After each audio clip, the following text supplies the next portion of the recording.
एक बार की बात है। विलोविल के आरामदायक घास के मैदान में रोजी नाम का एक छोटा खरगोश रहता था। रोजी अपनी बहादुरी और जिज्ञासा के लिए जानी जाती थी।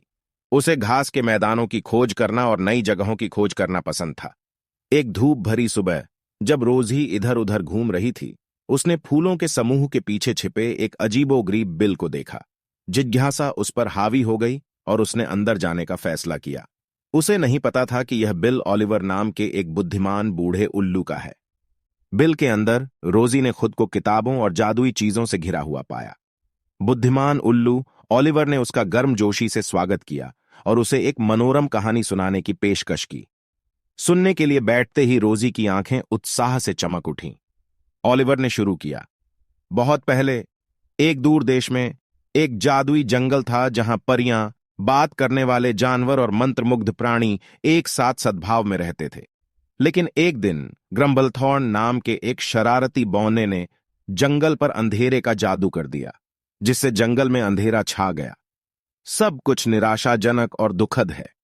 जैसे ही कहानी सामने आई, रोजी ने बहादुर परियों, दयालु जानवरों और जादू को तोड़ने की उनकी खोज के बारे में सीखते हुए ध्यान से सुना।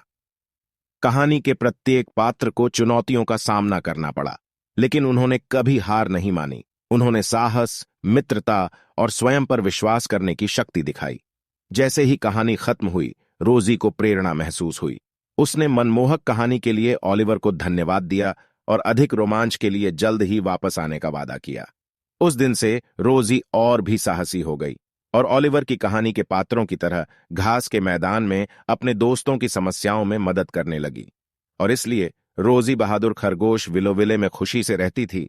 वह जहां भी जाती थी, खुशी और दयालुता फैलाती थी। वह जानती थी कि हर दिन रोमांचक खोजों के लिए एक नया अवसर था और उसकी बहादुरी उसे और भी अधिक अद्भुत कहानियों तक ले जाएगी। समाप्त। मुझे आशा है कि आपको यह बच्चों की कहानी पसंद आई होगी। यदि आप अधिक सुनना चाहते हैं या कोई अन्य अनुरोध है तो बेझिझक पूछें। आनंदमय कहानी सुनाना।